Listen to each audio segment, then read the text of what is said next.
अस्सलामुअलैकुम वरहमतुल्लाहि वबरकातुह। 10th class computer series lecture number 8 आप सबको खुश आमदीद कहते हैं। आज का जो हमारा लेक्चर टॉपिक है वो चैप्टर नंबर 2 यूज़र इंटरेक्शन। सबसे पहले हम देखते हैं कि यूज़र इंटरेक्शन क्या होता है। User interaction person interact with the console screen in C programming. अब हम सी प्रोग्रामिंग की बात कर रहे हैं, तो जो आप कंसोल स्क्रीन के साथ इंटरेक्शन अपना पैदा करते हैं उसको यूज़र इंटरेक्शन बोलेंगे। Refers to as user interaction.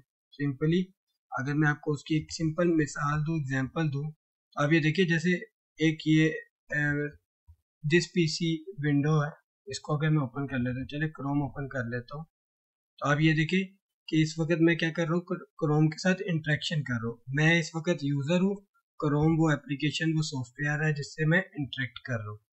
अब देखिए मैं मुख्तलिफ ऑप्शन सेलेक्ट कर सकता हूँ। कोई ब्राउज़र ओपन करना है, सर्च करनी है फाइल, वो सर्च कर सकते हैं।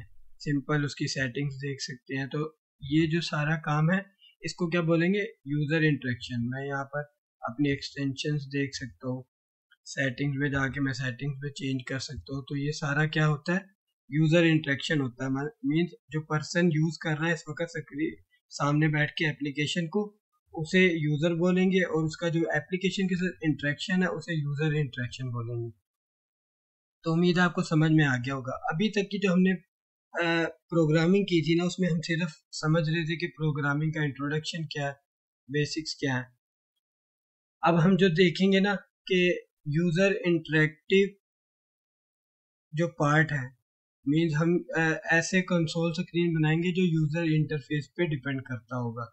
तो हम सबसे पहले देखते हैं, हमारे पास इनपुट आउटपुट फंक्शन होते हैं। देखिए इनपुट क्या चीज़ होती है, जो एंटर की जाती है। मीन्स अगर मैं कोई एच में प्रेस कर रहा हूँ तो मीन्स मैं क्या कर रहा हूँ, एच को इनपुट कर रहा हूँ कीबोर्ड के जरिए।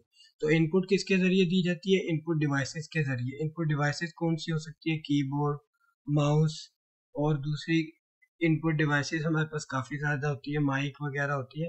लेकिन मेनली सी प्रोग्रामिंग में बात करें तो हमारे पास सिंपल कीबोर्ड ही हमारा इनपुट डिवाइस होगा। अच्छा, अब ये देखिए मैंने डेफिनेशन में यहाँ पे ऊपर यूजर इंटरेक्शन में सी प्रोग्रामिंग लिखा है कंसोल स्क्रीन। वो इसलिए लिखा है कि स्पेशली सी प्रोग्रामिंग हम कर रहे हैं, कंसोल स्क्रीन के साथ हम यूजर इंटरेक्शन करेंगे, तो मैंने सिंपली इसी वजह से यहाँ पे लिखा है। अदरवाइज जो भी एप्लीकेशन सॉफ्टवेयर होगा उसके जो इंटरफेस होगा उसके साथ इंटरेक्शन वो ग्राफिकल भी हो सकता है, लेकिन हम कंसोल स्क्रीन के साथ कमांड लाइन इंटरफेस के साथ वर्क कर रहे हैं, तो इसीलिए ये डेफिनेशन में मैंने कंसोल लिखा है। आउटपुट क्या होता है, जो हमें आउटपुट मिल रहा होता है, जो प्रोवाइड करती है, तो उसे आउटपुट बोलेंगे।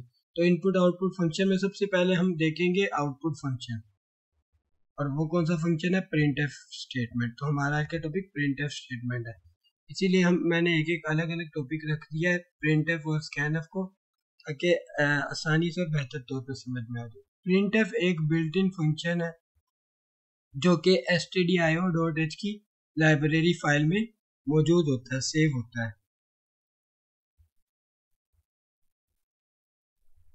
अच्छा, तो हम printf को यूज कैसे करते हैं। printf सिंपल उसकी एक कीवर्ड है, यानी ये एक रिजर्व वर्ड है, तो हम सिंपल printf लिखेंगे। और याद रहे कि सी एक केस सेंसिटिव लैंग्वेज है, तो आप ऐसे printf कैपिटल P नहीं लिख सकते, या जो सारे लेटर है वो कैपिटल्स में नहीं लिख सकते, सिंपल स्मॉल लेटर में printf लिखेंगे। प्रिंट फंक्शन, अब कौन सा फंक्शन प्रिंट करवाओ, हम पैरेंथेसिस लगाएंगे, उसके बाद डबल कोटेशंस। डबल कोटेशंस के अंदर जो वैल्यू हमने प्रिंट करवानी है, हेलो वर्ल्ड, सिंपल हमने वो वैल्यू लिख देंगे। और सेमी कोलन यानी स्टेटमेंट टर्मिनेटर से क्या करेंगे, हम सिंपली एंड कर देंगे अपनी स्टेटमेंट को। तो आप ये देखिए, अगर मैं इसको कंट्रोल एस प्रेस करके सेव करूं तो print.c के नाम से कर लेते, फाइल सेव की। उसके बाद मैंने इसको कंपाइल किया। कंपाइल करने के लिए मैं सिंपल कंपाइल वाले बटन पर क्लिक कर देता हूँ। आप F9 की भी प्रेस कर सकते हैं, और एग्जीक्यूट वाले बटन पे प्रेस किया जिसकी शॉर्टकट की F10 है। तो आप ये देखिए हमारा प्रोग्राम सिंपल हेलो वर्ल्ड का प्रिंट आउट हो गया। तो प्रिंट एफ सिंपल स्टेटमेंट ऐसे वर्क करती है। अब इसको मजीद थोड़ा सा अगर हम देख ले, अब प्रिंट एफ में अगर कोई वैल्यू प्रिंट करवानी है, देखिए ये तो सिंपल एक स्ट्रिंग वैल्यू थी, याद रखें डबल कोटेशन के अंदर स्ट्रिंग वैल्यू आती है। और सी प्रोग्रामिंग में डबल कोटेशन के अंदर एक और चीज यूज होती है जिसको हम आगे फर्दर पढ़ेंगे, फॉर्मेट स्पेसिफायर। वो फॉर्मेट स्पेसिफायर किसी भी डाटा टाइप की वैल्यू को प्रिंट करवाने के लिए यूज होता है। अच्छा, अब डाटा टाइप की वैल्यू प्रिंट करवाना है, इसलिए मैंने कहा कि डाटा टाइप्स हमारे पास डिफरेंट टाइप्स की होती है, इंटीजर, फ्लोट, चार और दूसरी डाटा टाइप्स होती है। तो हमने इसीलिए फॉर्मेट स्पेसिफायर को यूज करेंगे ताकि वो स्ट्रिंग से हटकर वैल्यू प्रिंट करवाए। अच्छा, अब देखिए प्रिंट एफ डबल कोटेशन, मैं कहता हूँ सम ऑफ 2 + 3 इज इक्वल टू, अब देखिए 2 + 3 एक सिंपल नंबर मैंने लिख दिया, हालांकि ये मैंने कोई कांस्टेंट भी नहीं, ना ये वैल्यू कांस्टेंट है ना ये वैल्यू वेरिएबल वाली है, लेकिन मैंने सिंपल लिखा सम ऑफ 2 + 3। अब मैं 2 + 3 का सम डिस्प्ले करवाना चाह रहा हूँ, तो यहाँ पे मैंने डिस्प्ले करवाना है कि मेरा जो डिस्प्ले है ना वो इस जगह पर है, इस लोकेशन पे इक्वल टू के बाद है। तो यहाँ पे मैं एक %d का फॉर्मेट स्पेसिफायर लगाऊंगा। उसकी वजह ये है कि ये जो 2 + 3 है ये एक इंटीजर टाइप नंबर है, तो इसीलिए मैंने ऐसे किया। उसके बाद डबल कोटेशन से हम बाहर आएंगे और कोमा लगाएंगे।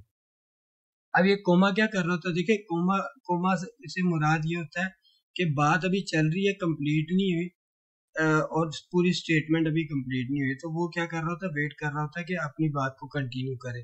तो सिंपल कोमा लगाया, उसके बाद अब देखो हम डायरेक्ट 2 + 3 का आंसर 5 लिख सकते हैं, लेकिन बेहतर तरीका है कि हम 2 + 3 ही लिखें, एक एक्सप्रेशन लिख दें ताकि प्रोग्राम खुद से उसको, यानी कंपाइलर और जो प्रोसेसर है वो उसको सोल्व करे। फिर अगेन मैंने सेव किया, Ctrl+S शॉर्टकट की है, प्रेस करके सेव किया, उसके बाद मैंने कंपाइल किया और एग्जीक्यूट के बटन पे क्लिक किया। तो आप ये देखिए हेलो वर्ल्ड, उसके बाद हमारे पास चंद एक चीजें, ये मेरे ख्याल वैसे ही कोई वैल्यू आ रही है, ठीक है। सम ऑफ 2 + 3 इज इक्वल टू 5, और सॉरी मैंने हेलो वर्ल्ड में ये %d लगाया हुआ था, तो वो उसकी वजह से वैल्यू प्रिंट हो रही थी, तो मैं उसको हटा दे। तो अगेन मैं करता हूँ कंट्रोल से, तो आप ये देखिए सम ऑफ 2 + 3 इज इक्वल टू 5 हमारे पास आंसर डिस्प्ले आ रहा है। उसकी वजह यह है कि ये जो एक्सप्रेशन है, प्रोसेसर इसको सोल्व करके इसका आंसर, यानी जो इसकी एग्जीक्यूशन फॉर्म है उसको डिस्प्ले करवा रहा है। तो सिंपल हमारे पास इस तरह वैल्यूज प्रिंट करवाई जा सकती है।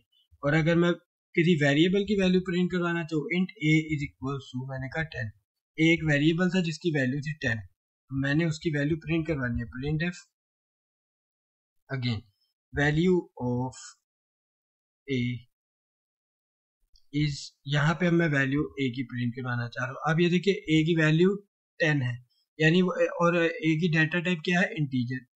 इंट वैल्यू है तो हम इंटीजर का फॉर्मेट स्पेसिफायर यूज करेंगे और इधर वेरिएबल नेम लिख देंगे, ओनली वेरिएबल। देखो अब यहाँ पे मैं वैल्यू नहीं लिख रहा, अब देखो मैं 10 लिख सकता हूँ, लेकिन मैं वेरिएबल, जब मैंने वेरिएबल लिया है उसको वैल्यू स्टोर करवाने के लिए, तो मैं फिर इधर वैल्यू क्यों लिखूँ, वेरिएबल का नेम लिखो ना सिंपली। फिर मैं सेव करूँगा, Ctrl+S, कंपाइल करेंगे और रन करेंगे, तो आप ये देखिए value of a is 10 print आ गई, ठीक है। वो जो पीछे दूसरी प्रिंट स्टेटमेंट्स है उनको आप इग्नोर करें, इसको फिलहाल देखिए, तो a इज 10।